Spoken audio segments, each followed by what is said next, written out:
Hey everyone, welcome to r/Tales from Tech Support, where we get to have a little chuckle at the technologically disadvantaged. I'm Uncle Reddit, and have I got a story for you. By the way, just wanted to let you know that we've also turned this channel into a podcast.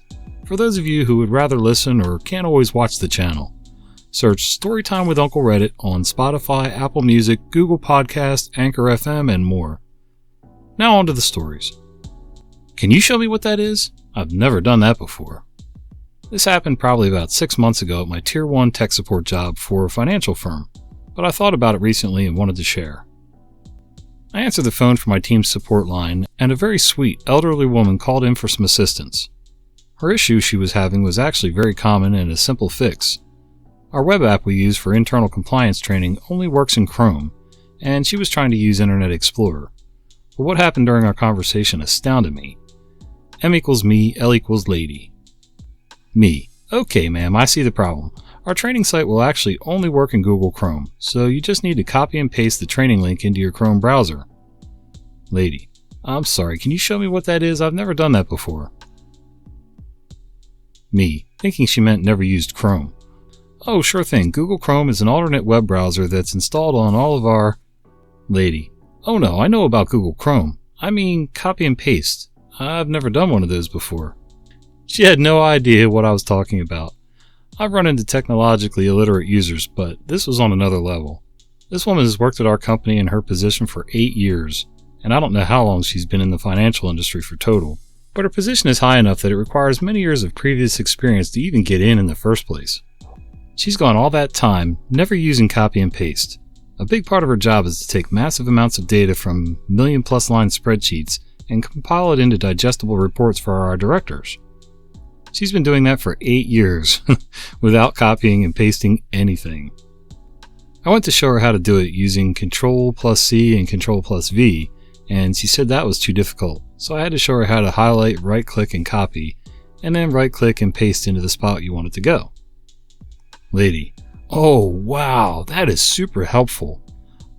I'll save so much time with this trick. Thank you, young man. But how much time has she already wasted?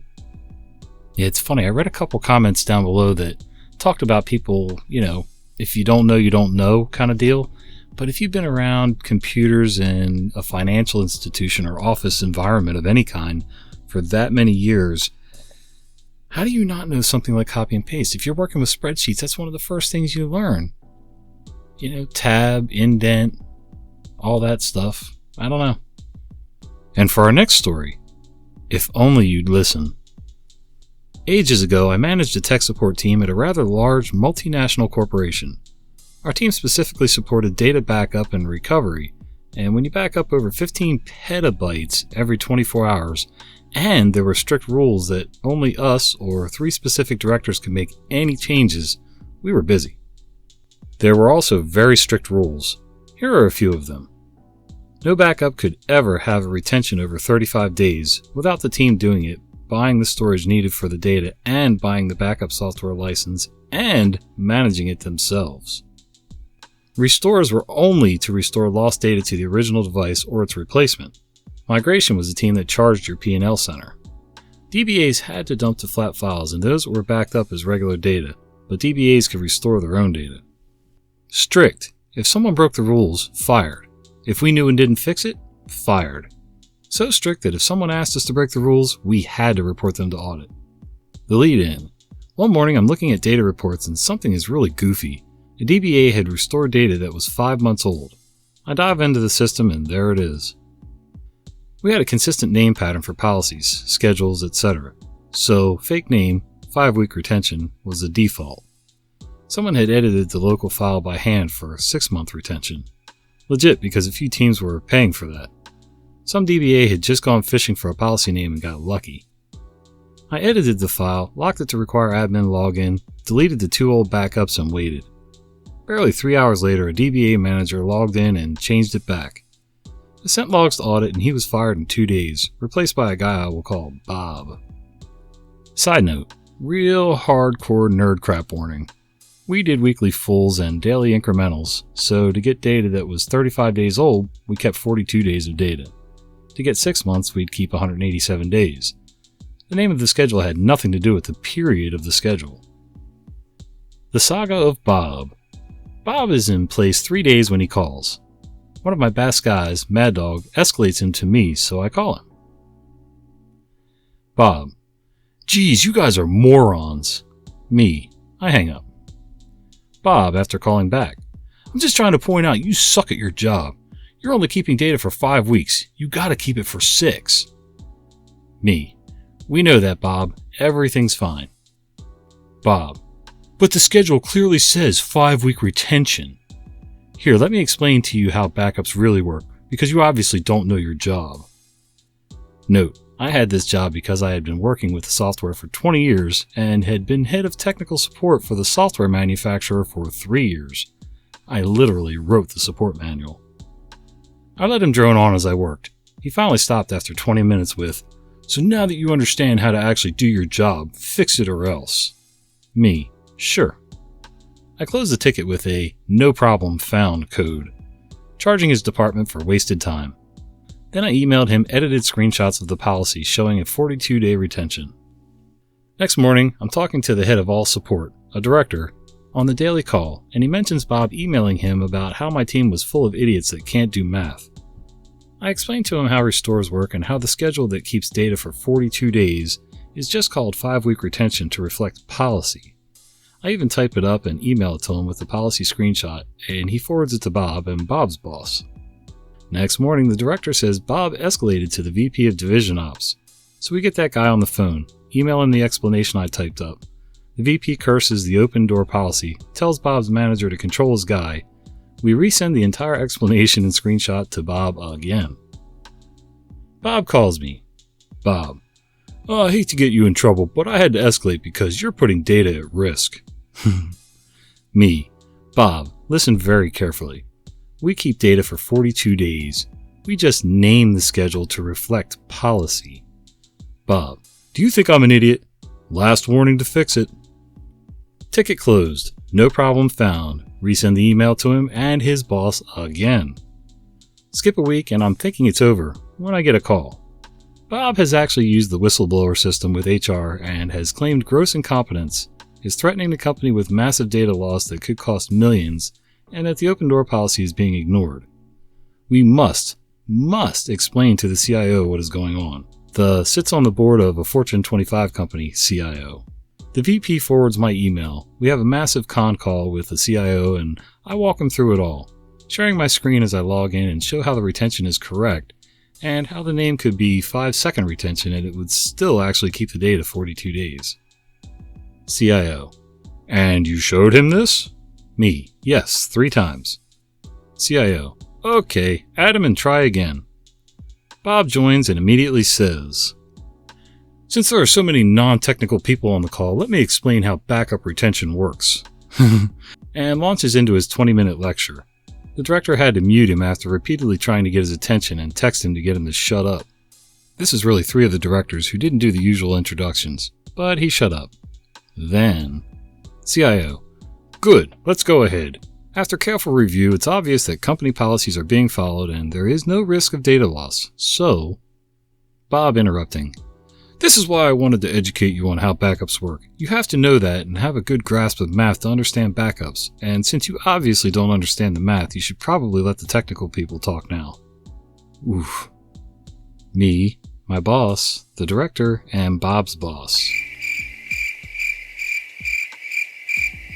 The CIO. Dave. Not his name. You're Bob's manager, right? Dave. Yes. CIO. You got that email support sent, right? Dave. Yes. 2 times, I think. CIO.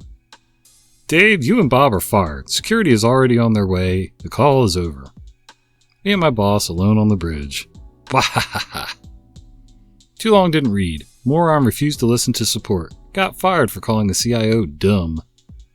Like I always say, know who you're talking to and know your place.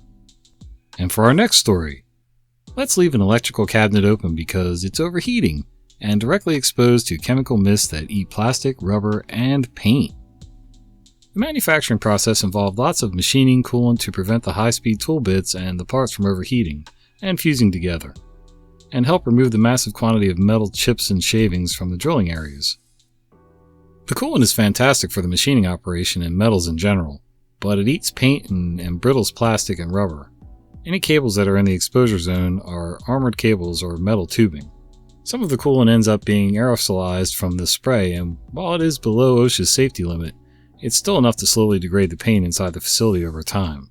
There are certain areas that have much higher concentration of the mists, but because people rarely work in those areas, the company wasn't concerned.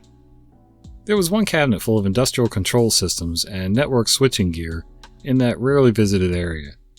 That thing had been there since the 80s and saw many modifications, usually with more stuff being added in.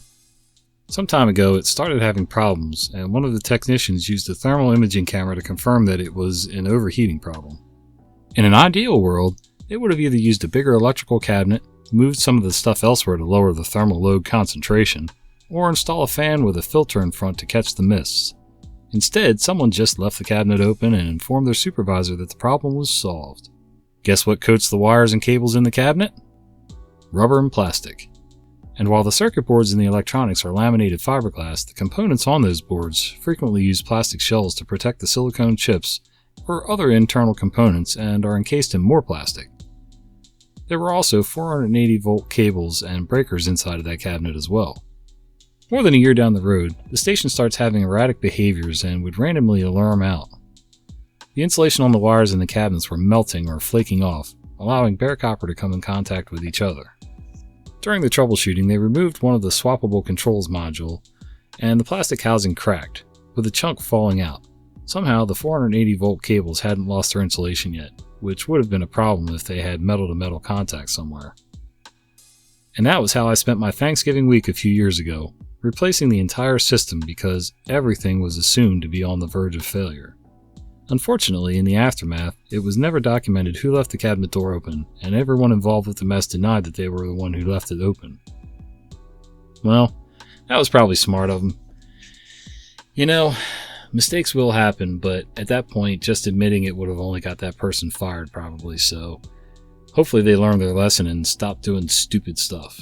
But boy, what a mess. I can't imagine someone working in that environment and not knowing the dangers of the products they're using, like the coolants and aerosolization and things like that.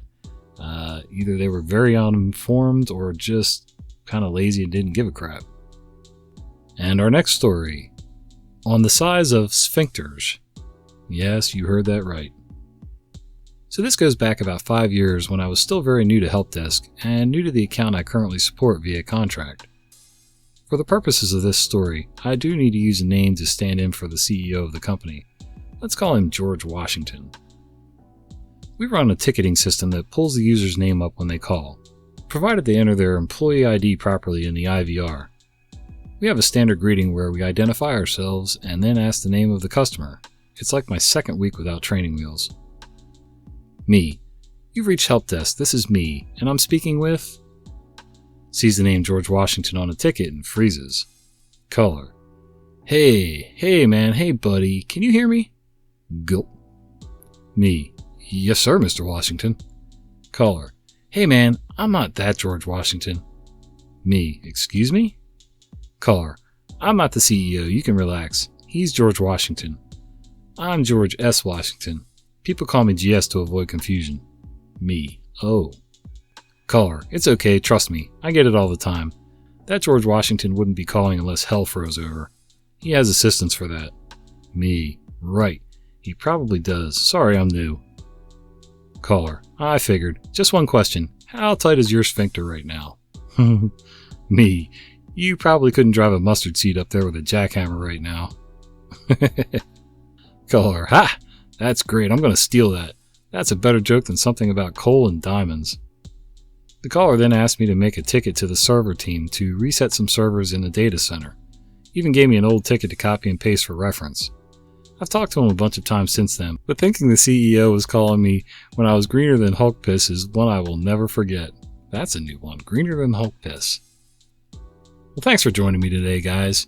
If you've enjoyed this content, do us a favor. Can you click like, maybe subscribe to the channel, and click that little bell icon so you don't miss the fat guy with the beard telling you stories. Oh yeah, and if you're looking for Uncle Reddit merch, and by the way, Who isn't looking for Uncle Reddit merch? Click on the link down in the description box and go get yourself a t-shirt, a warm hoodie, or even a coffee mug so you can listen to my stories while you're drinking your favorite beverage. See ya!